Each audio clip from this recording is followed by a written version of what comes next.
예, 오늘은 히브리서 본문에 나와 있는 라합에 대한 이야기를 같이 생각해 보자 합니다.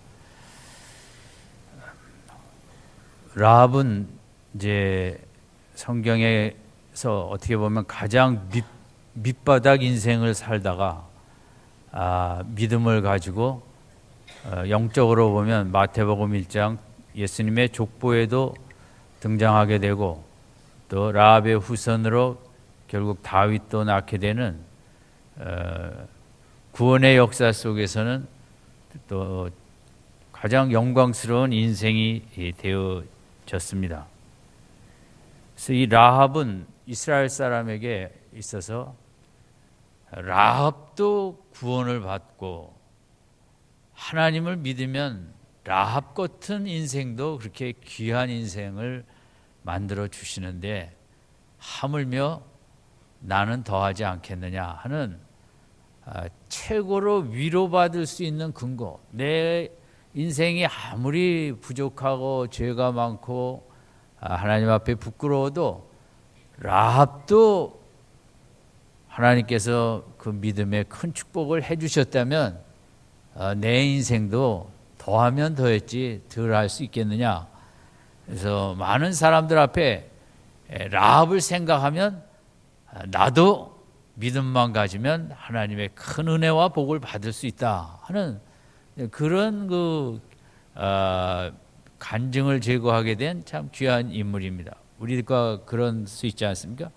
하나님이 저런 분도 축복했는데 하물며 나를 어찌 축복해 주시지 않겠느냐. 옛날에 김대두 이렇게 17명 이렇게 사람 많이 죽이고 나쁜 짓 많이 한 사람들도 감옥에서 예수 믿고 그렇게 은혜 가운데 사형을 당했다고 하지 않습니까? 하나님께서 그런 죄인들에게도 은혜를 베푸시는데 하물며 나 같은 죄인에게도 은혜를 베풀지 아니하시겠느냐 하는, 라합은 누구에게나 위로가 되고 격려가 되는, 나도 귀한 인생이 될 수 있다, 나도 하나님을 믿고 나아가면 큰 축복을 받을 수 있다라는 그런 걸 제공한 귀한 인생이기도 합니다. 우리 안에 이제 믿음 안에 내가 환경과 여러 가지는 힘들지만 끝까지 믿음으로 나아가면 라합도 그렇게 축복해 주셨는데 하나님께서 어찌 나의 인생을 크게 축복해 주시지 않겠느냐. 늘 이런 믿음이 가득하시길 바랍니다. 하나님은 믿음대로 변화시켜 주시고 믿음대로 축복해 주시기 때문입니다. 라합의 인생이 갖는 제일 중요한 의미는 그 믿음을 가졌기 때문에 그렇게 변화된 인생을 살았다는 것입니다. 세상 속에서도 변화하는 기업이 살아남고, 국가도 정말 혁신과 변화를 하려고 몸부림치는 나라가 살아남고, 그냥 그 자리에 적당히 있는 나라든 기업이든 개인이든 또 교회도 마찬가지겠습니다만 그런 공동체는 제대로 서 있을 수 있지 않습니까? 세상에 가장 아름다운 이야기가 있다면 저는 변화의 이야기라고 생각합니다. 이제 조금만 더 있으면 그 죽었던 것 같은 우리 나무에서 새순이 나고 잎이 돋아나고 꽃이 피지 않겠습니까?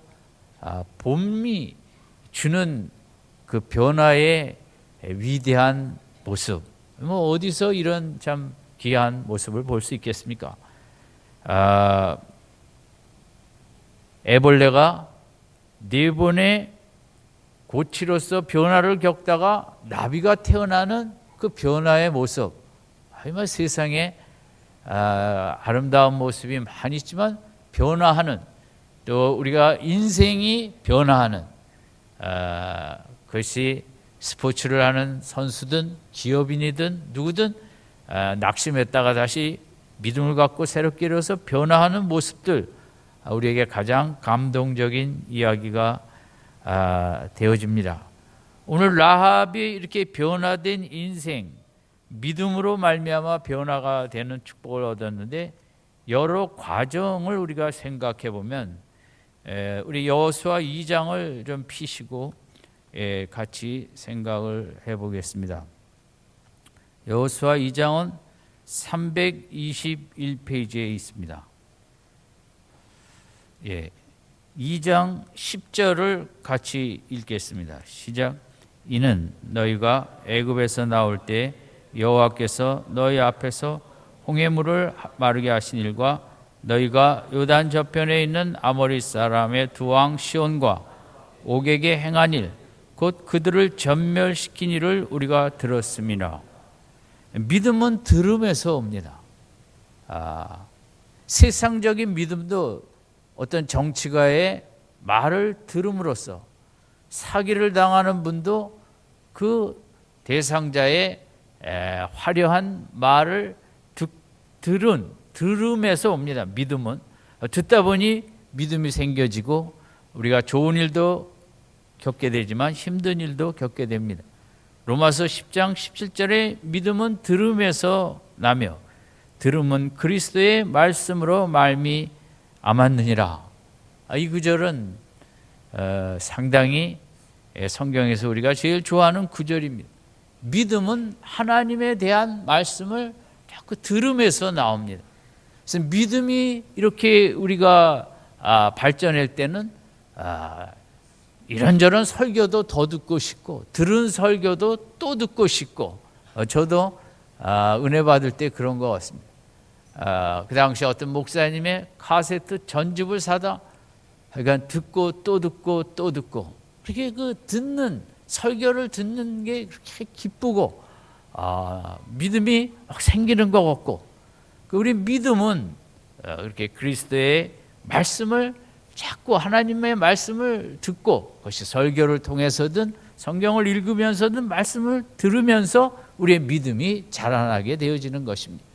그래서 여러분들이 시간을 낼 수 있을 때 그런 설교든 또 성경 자체 테이프든 성경을 또 차 안에서 이렇게 듣고 저도 신학교 다닐 때 거리가 한 40-50분 됐기 때문에 그 테이프를 제가 성경을 또 모르고 영어 성경으로 공부를 해야 되니까 그걸 익숙해 하느라고 얼마나 정말 마르고 닳도록 또 듣고 그랬던 적이 있는데 이 라합도 마찬가지고 10절에 있는 대로 하나님께서 애굽에서 하신 일 10가지 재앙으로 당시 세계 최고의 강국인 애굽과 그 왕 바로를 무너뜨린 일, 또 홍해를 가른 일, 40년 동안 하나님의 백성이 광야에서 구름기둥과 불기둥으로 살아남고 만나를 먹으면서 살아남은 일, 최근에는 요단 저편에 있는 두 왕을 멸한 일, 또 요단강을 법궤를 앞세워 건넨 일, 이런 일들을 들으면서 라합에게 하나님이 대단하신 분이구나. 어떻게 그런 분이 계실까? 하나님을 점점 알아가면서 서로 여리고성에 있는 사람들이 이런 말을 할 때 이제 어떤 사람에게는 라합처럼 이런 나도 이제 하나님을 향해 믿고 싶다는 믿음도 있었겠고 아닌 사람도 있었겠지만 믿음은 들음에서 온다. 나는 얼마나 하나님의 말씀을 성경 말씀이든 또 설교든 이렇게 들으려는 마음이 있는가? 들으려고 하는 갈망, 열망에 따라 우리의 믿음이 자라나고 그만큼 또 우리가 변화되어집니다. 믿음은 두 번째 우리의 변화의 모습을 일으키는데 우리가 무엇을 들을 때 거기서 감정이 유발이 됩니다. 여러분 오늘 아침에도 북한에서 미사일을 쐈대는데 어쨌든 그걸 들으면 우리에게 어떤 감정이 나타나죠. 어떤 소식을 듣느냐에 따라서 기쁜 감정도 있고 또 힘든 감정, 여러 가지 소식들이 이제 있지 않습니까? 그 감정이 9절 한번 같이 읽을까요? 시작. 말하되 여호와께서 이 땅을 너에게 주신지를 내가 아노라. 우리가 너희를 심히 두려워하고 이 땅 백성이 다 너희 앞에 간담이 농나니. 여기 보면 라합과 여호와 사람들이 이 하나님 여호와 하나님께서 하신 일을 듣고 그 감정적인 반응이 일어났는데 심히 두려워하였다 그랬습니다. 그래서 간담이 다 녹는다. 마음이 다 녹았다는 거죠. 그래서 라합은 11절에 한 번도 그 하나님이 하신 일을 듣고 그 감정적인 반응을 11절에 또 기록을 하고 있습니다. 같이 읽겠습니다. 11절 시작. 우리가 듣자.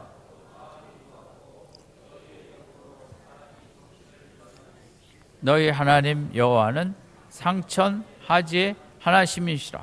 다시 한번 그 마음이 녹았다. 녹았다는 건 뭐예요? 그것은 녹았다는 건 다 없어졌다는 거죠. 얼마나 그 하나님의 하신 일을 들었을 때 너무 어마어마해갖고 내가 정말 사라진 것 같은 마음이 어떻게 녹겠습니까? 촛불이 녹죠. 그렇지만 이렇게 다 녹아서 없어졌다는 거죠. 그만큼 뭐 정신이 다 나갔고, 여기 보면 정신을 잃었다 이런 표현도 쓰지 않습니까? 정신을 잃었다는 것은 뭐 어떤 성경에는, 영어 성경에는 이제 바람에 그냥 날려가 버렸다.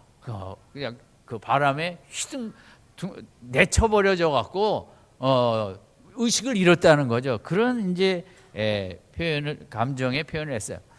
저는 여기서 이제 우리가 생각해야 될 부분은, 나는 정말 내가 믿는 하나님을, 하나님의 이 세상에 대한 창조, 또 이 세상을 다스림, 물론 역사 속에는 악한 일도 많이 일어나지만 또 예수 그리스도라는 독생자를 보내어 내가 받을 그 죄악에 대한 대신 피를 흘리며 받으신 그 귀한 심판, 그리고 십자가를 통해 나로 뭐 형용할 수 없는 이제 영적인 유업과 기업과 축복을 주시지 않았습니까?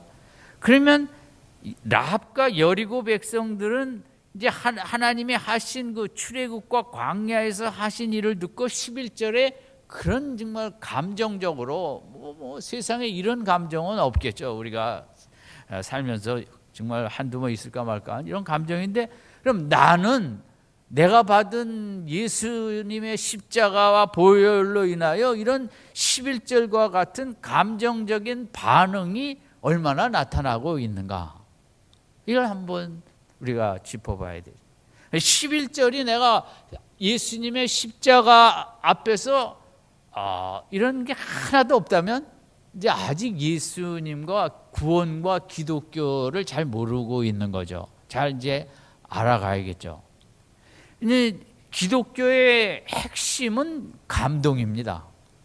기독교는 무슨 성경을 연구하고 공부를 하고 깨닫고 뭐 이해하고 그런 차원을 넘어서고, 기독교는 좀 어마어마한 창조 앞에, 하나님의 창조의 이 큰 권능 앞에서 오늘도 이렇게 변함없이 태양계와 우주를 운행하시는 하나님의 크심 앞에서, 십자가 그 크신 사랑 앞에서 그걸 믿고 가슴이 떨리고 감동하는 게 기독교죠. 뭐 성경을 깨달으려고 뭐 연구하고, 물론 신학자들은 그렇게 하지만 그게 핵심은 아닌 것입니다. 그냥 십자가 앞에서 마음이 뛰고 어찌할 바 모르는 그런 마음의 떨림과 감동과 감격이 기독교거든요. 그래서 세상을 살아가면서 이제 두 가지 감동이 필요합니다. 때로는 큰 감동이 있어야 돼요. 사람은 예를 들면 뭐 오래됐지만 월드컵에서 4강을 했을 때 그런데 뭐 그런 일이 맨날 있지는 않고 벌써 오래됐지만 다 잊혀져 갔죠. 그런 이제 획기적인 어떤 큰 사건 앞에서의 큰 감동도 우리 인생에게는 필요해요. 또 두 번째는 잔잔한 감동이 필요합니다. 좋은 그림을 보면서 마음의 아름다움을 즐거워하는 그런 잔잔한 감동. 그런데 현대인에게 있어서는 이 감동이 없는 삶을 살고 있다는 거죠. 우리 아이들도 마찬가지고, 이 너무 경쟁 속에 그저 지면 죽는다라는 압박감 속에 우리가 뭘 감동할 겨를이 없어요. 정말 너무 딱한 인생을 살죠. 우리가 60년 전에 60불의 연소득이 60년 후에 이렇게 3만 불에 가까웠지만 오히려 60년 전보다 뭐 감동이 더 없어요. 스마트폰은 갖고 있지만 그럼 정말 내 마음에 그런 감동이 있는가? 글쎄, 저는 오히려 옛날 분들은 환경은 힘들었지만 더 밤하늘의 별을 보며 감동하고, 더 그 파란 하늘의 구름을 보며 감동하고, 우리보다 더 감동이 풍성한 삶을 살지 않았나? 오늘 오히려 우리는 아파트의 회색의 건물에 갇혀 하늘도 쬐끔밖에 안 보이고 밤에 별도 안 보이는 감동을 잃어가는 인생인데, 정말 길은 글쎄요, 우리가 뭐 맨날 그렇다고 세계 여행을 떠날 수도 없고 멀리 안 가더라도 하나님을 생각하며 예수님의 십자가를 생각하며 어떻게 이런 사랑이 있을 수 있는가? 이러면 우리는 결국 사랑에 감동하는 거거든요. 자연에도 감동을 하지만 세상에 아무리 둘러봐도 이런 절대적인 변치 않는 사랑은 없어요. 부모와 자식 간에도 부부지간에도 인간에게는 있을 수 없는, 그 끊을 수 없는, 한 번 사랑하면 영원토록 사랑하는 하나님의 십자가 사랑 앞에 우리가 은혜를 받고 또 성령께서 우리에게 더 깨우침과 감동을 주셔서 때로는 큰 감동이 밀려오고 또 때로는 잔잔하지만 그 은혜의 감동의 파도가 밀려오는 그런 믿음 생활 되시기 바랍니다. 예, 감동이 없는 인생은 저는 제일 가난한 인생이라고 생각합니다. 지금 다 그렇잖아요. 세상에 돈 많이 가진 사람들이 왜 상담을 제일 많이 하는가? 돈은 많이 가졌는데 감동이 안 된다는 거죠. 감정이 죽었다는 거죠. 예? 돈 많이 버느라고. 이 라합이 11절에 이 고백이 저는 제일 참 중요하다고 생각합니다. 물론 여리고 백성들도 이런 마음이 있었을 줄 모르지만 라합의 11절은 어떻게 보면 라합의 개인적인 더 깊은 하나님의 말씀에 대한 말씀을 듣고 한 감동이 아니겠는가? 왜냐하면 이 감동이 너무 컸기 때문에 하나님께서는 정탐꾼을 라합의 집으로 보내신 거예요. 그리고 이 감동이 너무 컸기 때문에 이 라합은 정탐꾼을 숨겨주고 나를 전쟁이 끝날 때 나와 내 가정을 구원해 달라는 그 간절한 부탁을 합니다. 그러니까 라합이 하나님의 말씀을 듣고 두 번째 큰 감정이 있었고 감동이 있었고 오늘 우리들에게도 세 번째는 그 감동에서 하나님은 끝나지 않냐고 네가 그렇게 감동이 있느냐 나에 대해서 나를 그렇게 크게 여기고 감동하냐 그럼 그 믿음에 대한 입증으로 모험과 도전의 기회를 주십니다. 정탐꾼을 보냈는데 과연 네가 감정은 있는데 과연 그 행위로 하나님을 믿는 모습을 정탐꾼을 살림으로써 나타날 수 있겠는가? 이게 우리가 변화하는 과정에 첫 번째는 들음이고 두 번째는 듣고 그 감정의 변화가 있고 세 번째는 감정에서 끝나는 신앙이 많이 있거든요. 박수 열심히 치고 아멘 아멘 하고 그것이 아니라 그 다음 단계 정말 기쁘기 때문에 하나님의 뜻에 순종하는 행위로 나타나는 그런 모습이 있어야 우리가 이제 변화의 축복을 받을 수가 있는 거죠. 이 세 단계를 잊지 마십시오. 첫 번째는 하나님의 말씀을 뭐함으로부터? 들음을. 두 번째는 듣고 뭐가 있어야 돼요?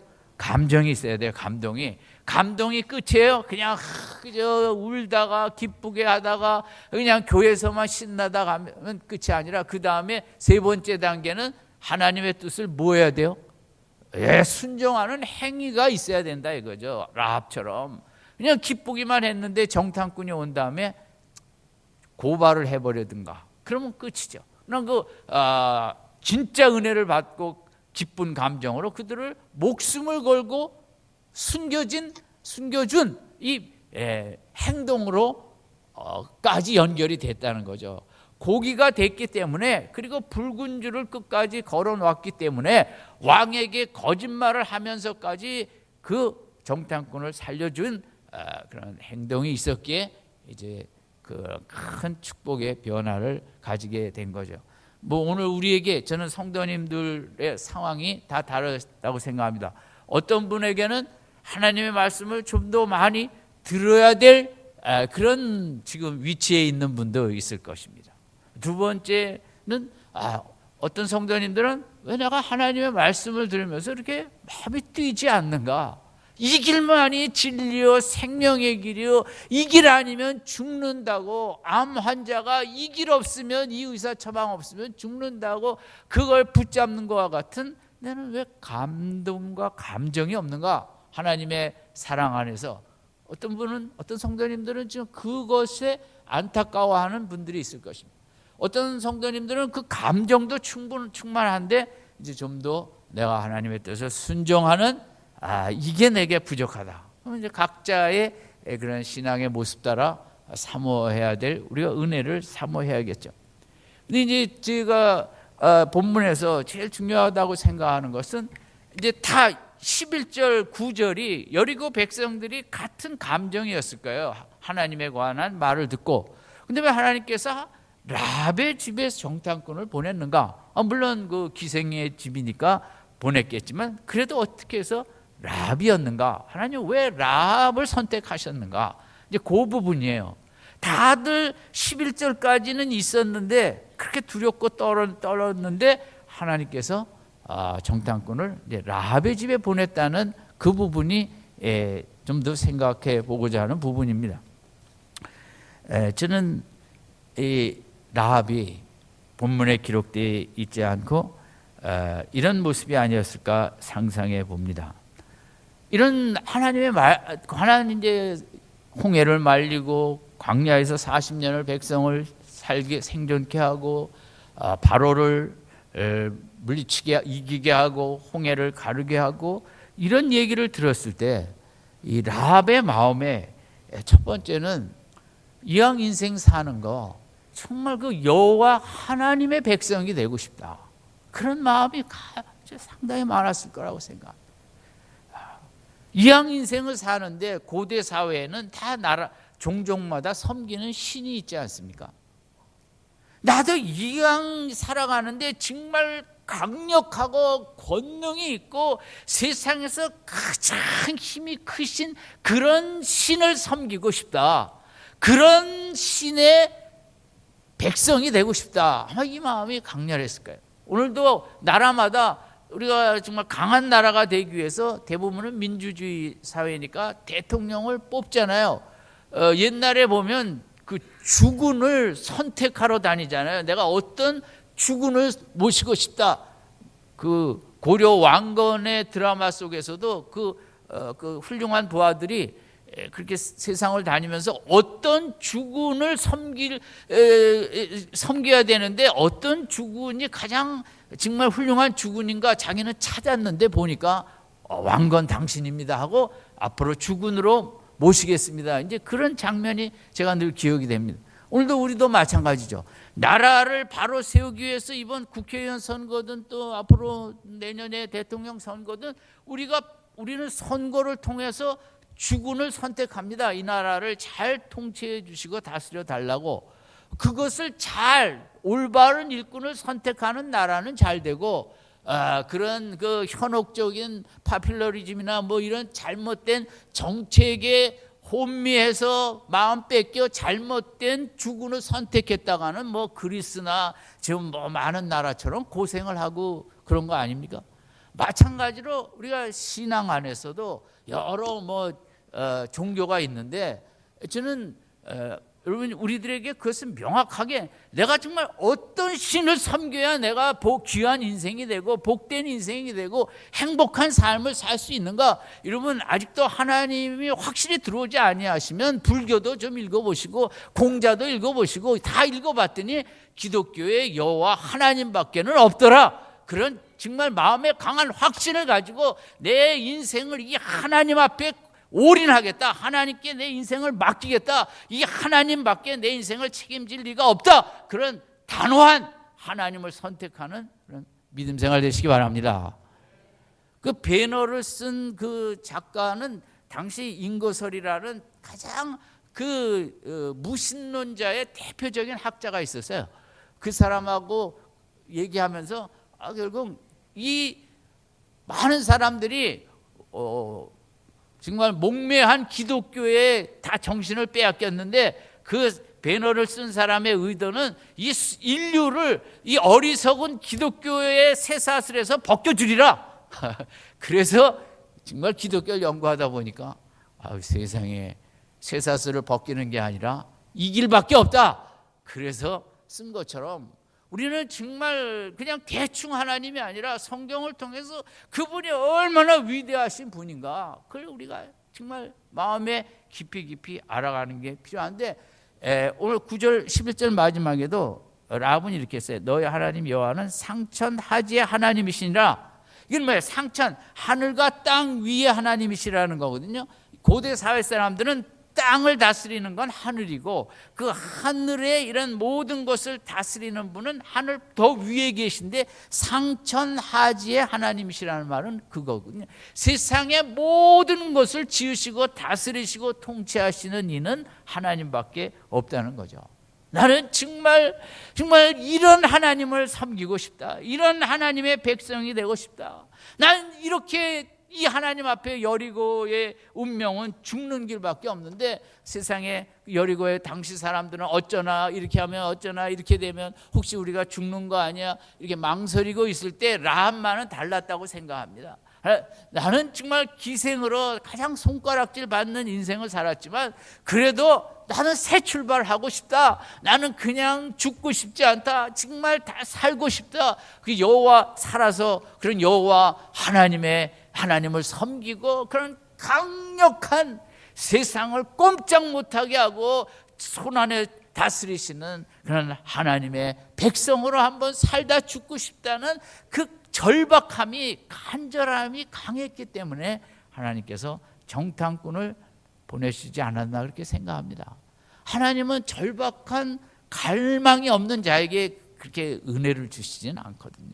물론 그게 어려운 목숨을 건 도전이었지만 정말 새로운 인생을 살고 싶다. 여러분, 우리가 왜 교회 나오고 왜 기독교를 믿습니까? 정말 변화하고 싶고 정말 이런 물질 위주의 경쟁하고 그저 못 가졌으면 불행이라 생각하고 세상에 그저 더 빨리 기술 만들어내서 내가 이겨야 되고 이런, 정말 이 세상 내가 안 살기는 살지만 마치 때로는 끌려다니는 시체처럼 사는 게 우리가 이게 인생이냐? 이 세상이 만든 이런 그 문화와 세상의 틀이 나는 정말 못 살겠다. 어디 새로운 인생은 없는가? 우리가 그런 그 방황과 갈등 속에 그래도 하나님밖에 없구나, 여호와 하나님밖에 없구나. 그 하나님 안에 절대적인 십자가의 사랑이 있고 내 정말 새로운 인생 살고 싶다. 그래서 여러분 다 교회에 나오시는 줄로 믿습니다. 아멘. 여러분 교양 강좌 들으시려면요 교회 안 나와도 돼요. 세상에 좋은 책들 많고 공자, 석가, 심리도, 불교는 제가 볼 때는 아주 심리학적으로 좋은 면을 많이 갖고 있어요. 그런 거 배우기 위해서는 널려 있어요. 좋은 책들과 그런 좋은 스승들은. 그거 갖고는 안 되고 정말 내 인생을 영원토록 붙잡아주고 책임질, 내가 어떤 고난 속에서도 나와 떠나지 않고 나와 함께 하시고 어떤 내 잘못 속에서도 변치 않는 그 뜨거운 사랑으로 함께 해주실 하나님을 내가 믿지 않고는 도무지 숨이 안 쉬어지고 인생을 살 수 없다. 그래서 여러분 하나님을 믿는 줄로 믿습니다. 그럼 라합이 받은 축복은 그런 절박함이 지속됐다는 거예요. 어떤 사람은 그냥 한 번 절박했다 말고, 어떤 사람은 그냥 걱정하고 어떻게 되겠지, 그래도 살 길은 있겠지, 어떻게 되겠어, 이렇게 사는데 라합의 마음에는 정말 밤에 잠을 자면서도 하나님 나 좀 살려주세요.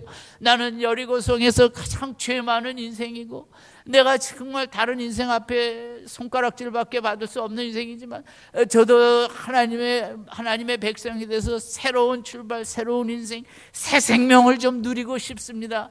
여러분, 교회를 다녀도 그렇게 간절하게 절박하게 믿음 생활하는 이걸 받아야 그게 진짜 축복이고 그 속에 하나님의 역사가 나타나는 거거든요. 라합의 마음에 저는 절박함이 있었다고 생각합니다. 우리도 마찬가지. 라합처럼 정말 우리 인생이 절박하고 세상이 주는 것으로 도무지 내 마음이 채워지지 않습니다. 내 마음이 텅 빈 것 같습니다.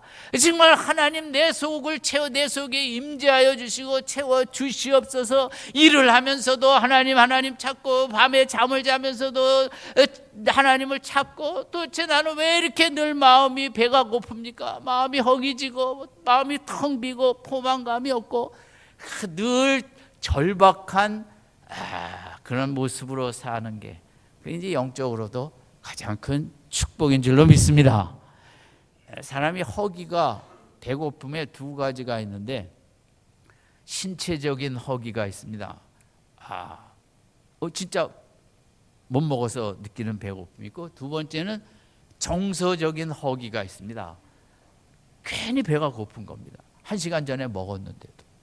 그것은 우리 현대인의 마음에 너무 뭐가 채워지지 않은 것 같고 근데 이 정서적인 허기가 훨씬 신체적인 허기보다 무섭습니다. 1시간 전에 먹었는데도 이 정서적인 허기가 발동하면 또 먹게 되는 것입니다. 그리고 1시간 있다가 또 허하고 우하면 또 먹게 되는 것입니다. 근데 육체가 이 뇌의 이 정서를 관장하는 이걸 이길 수가 없는 것입니다. 그래서 여러분 좀 살이 찐 분 보시면 체질이야 그러지 그렇게 보지 마시고 얼마나 마음에 허기가 졌으면 저렇게 됐을까 그렇게 봐야 되는 거죠. 네? 얼마나 마음이 배고팠으면. 이런 미국 사람들 얼마나 뚱뚱한 사람들 많습니다. 정말 너무 허하니까 그냥 어떻게 그거 갖고 이런 저런 세상 것으로 안 되니까 해라 그냥 먹어버리자 해갖고 그렇게 많죠. 그래서 그 뚱뚱한 죄송합니다. 자꾸 뚱뚱한 분들 오늘 계시. 근데 이 뱃살, 이 지방은 그 자체가 지방 덩어리가 아니라 슬픔 덩어리, 외로움 덩어리라는 것입니다.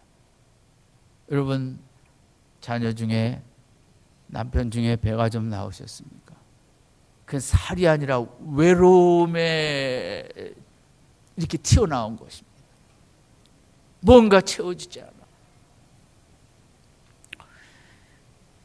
여러분 우리가 성경에도 보면 절박한 사람들을 하나님이 축복하시죠. 바디메오처럼 조용히 하라 그래도 내가 이번에 예수 못 만나면 내 인생이 죽는데 어떻게 소리 질렀으면 예수님의 발걸음을 멈추고 붙잡아 버렸잖아요. 그 절박함이거든요. 내가 저 예수님 안 만나면 내 인생 끝이라는.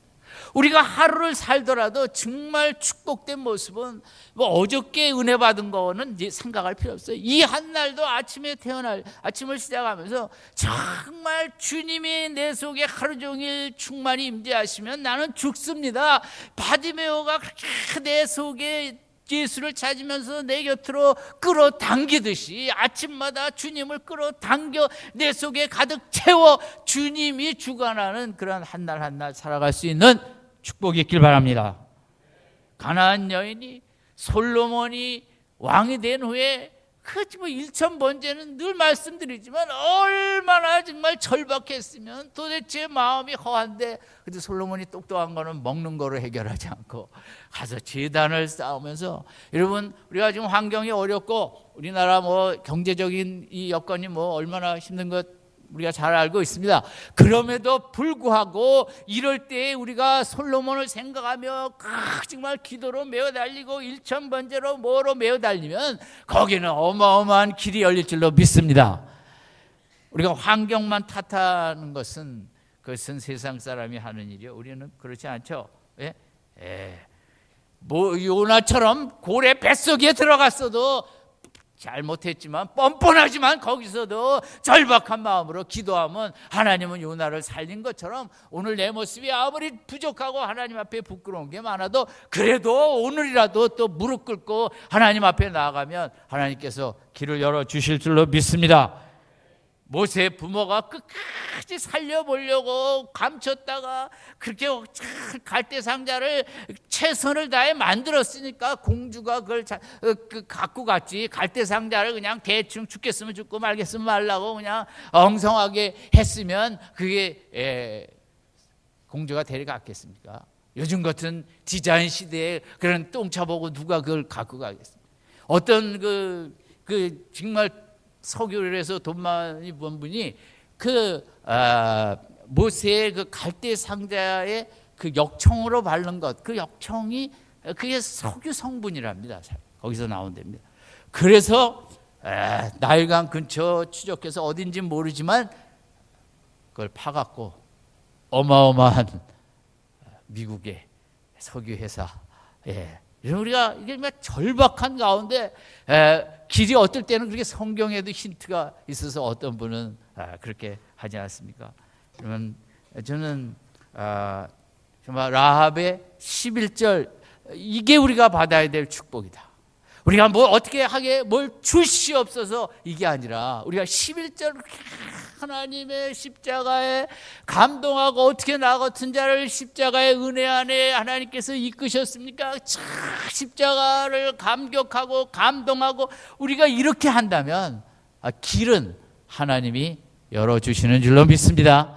이게 라합이 받은 여기 변화되고 라합이 보여주는 축복이에요. 하나님께서 뭐 우리에게 선한 일 많이 해라, 뭐 가라, 선교지 가라, 뭐 가라. 하나님 그런 거 원하지 않으세요.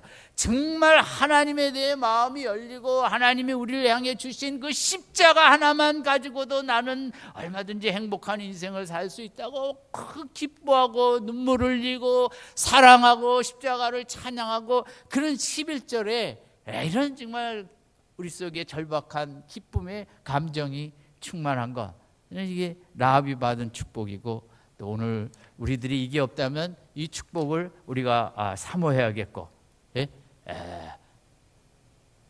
신앙생활에는 오늘 우리가 생각하는 본문에 저는 11절 믿음은 들음에서 나고 들음의 다음 단계 무슨 단계라고 그랬죠? 감정이잖아요.